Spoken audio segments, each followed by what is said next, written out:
এই মহান ব্যক্তিকেইজন চৰকাৰে বা শিক্ষা বিভাগে নিৰ্ধাৰিত কৰি দিছে। এজন হৈছে বিষ্ণুপ্ৰসাদ ৰাভা, ডক্টৰ ভূপেন হাজৰিকা, জ্যোতিপ্ৰসাদ আগৰৱালা আৰু আমাৰ ৰবীন্দ্ৰনাথ ঠাকুৰদেৱ। গতিকে এই মহান ব্যক্তিকেইজনৰ একাদিক্ৰমে মই তেখেতসকলৰ অলপ তোমালোকৰ আগত এই জীৱনশৈলীৰ ওপৰত বক্তব্য ৰাখিম।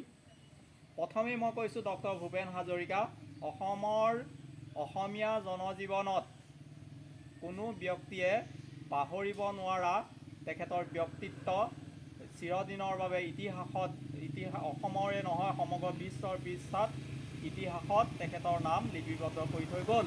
আৰু সেইজনে হৈছে সংগীতজ্ঞ সুধাকণ্ঠ ডক্টৰ ভূপেন হাজৰিকা।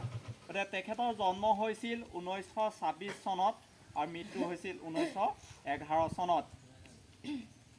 ইয়াৰ পিছত তেখেত এজন গায়ক আছিল, সুৰকাৰ আছিল, গীতিকাৰ আছিল, সংগীতজ্ঞ আছিল, চিত্ৰকৰ, লেখক, বিশ্ববিদ্যালয়ৰ শিক্ষক, চলচ্চিত্ৰ পৰিচালক আৰু আলোচনী সম্পাদক আছিল ডক্টৰ ভূপেন হাজৰিকা। আৰু তেখেতক আমি সুধাকণ্ঠ নামেৰে পৰিচিত।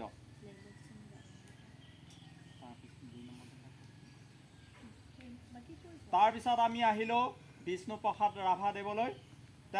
তেখেতৰ জন্ম হৈছিল 1909 চনৰ 31 জানুৱাৰীত আৰু মৃত্যু হৈছিল 1969 চনৰ 20 জুন তাৰিখে। তেখেতো আছিল অসমীয়া সাহিত্যৰ উজ্জ্বল নক্ষত্ৰস্বৰূপ। তেখেতে অসমীয়া সাহিত্য, গীত, কবিতা, সংগীত, নৃত্য, চিত্ৰকৰ, অভিনেতা, তাৰ উপৰিও এজন সুদক্ষ সংগঠক আছিল আৰু মুক্তিযুঁজাৰু আছিল।